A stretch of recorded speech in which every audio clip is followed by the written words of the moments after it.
আজকের দিনে দাঁড়িয়ে পুরোপুরি বিলিভ হয়ে গেল যে ইন্ডিয়ান ফুটবলের এই ডাউনফলের জন্য ইনফ্রাস্ট্রাকচার, ট্যালেন্টেড প্লেয়ার্সের অভাব বা ইনভেস্টমেন্ট কোনো কিছুই দায়ী নয়। ইন্ডিয়ান ফুটবলের এই ডাউনফলের জন্য দায়ী তাদের ল্যাক অফ উইল পাওয়ার, ইচ্ছে শক্তির অভাব। আর এই জিনিসটা চোখে আঙুল দিয়ে দেখিয়ে দিল ক্যাবো ভার্ডে, যারা নেক্সট ইয়ার ফিফা ওয়ার্ল্ড কাপে পার্টিসিপেট করতে চলেছে। হয়তো ফিফাও জানে না যে তাদের আন্ডারে এই নামের কোনো দেশ ফুটবল খেলে।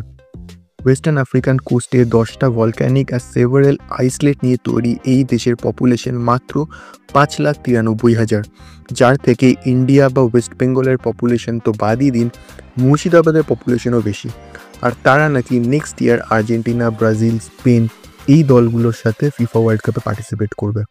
1978 সালে তারা প্রথম ইন্টারন্যাশনাল ফুটবল ম্যাচ খেলে, আর 2003-এ first time FIFA world Cup qualifiers খেলা 23 বছরের মধ্যে ফিফা ওয়ার্ল্ড কাপে ডেবিউ করতে চলেছে এই দেশ। এদিকে আমাদের senior men's football team FIFA world cup তো দূরের কথা, এশিয়ান কাপেও কোয়ালিফাই করতে পারছে না। এশিয়ান কোয়ালিফায়ার্স থেকে এই এলিমিনেশন ইন্ডিয়ান ফুটবলকে অলমোস্ট আরও 6 বছর পিছিয়ে দিল। খেলার মধ্যে পড়ে আছে শুধু সাক্কাপ, যা ইন্ডিয়ার প্রোগ্রেসে আজ অবধি কোনো হেল্প করেনি আর ফিউচারেও করবে না। এই ভিশনলেস ভিশন 2047 ইন্ডিয়ান ফুটবলকে আরও কতটা পিছিয়ে নিয়ে যাবে, এখন সেটাই দেখার।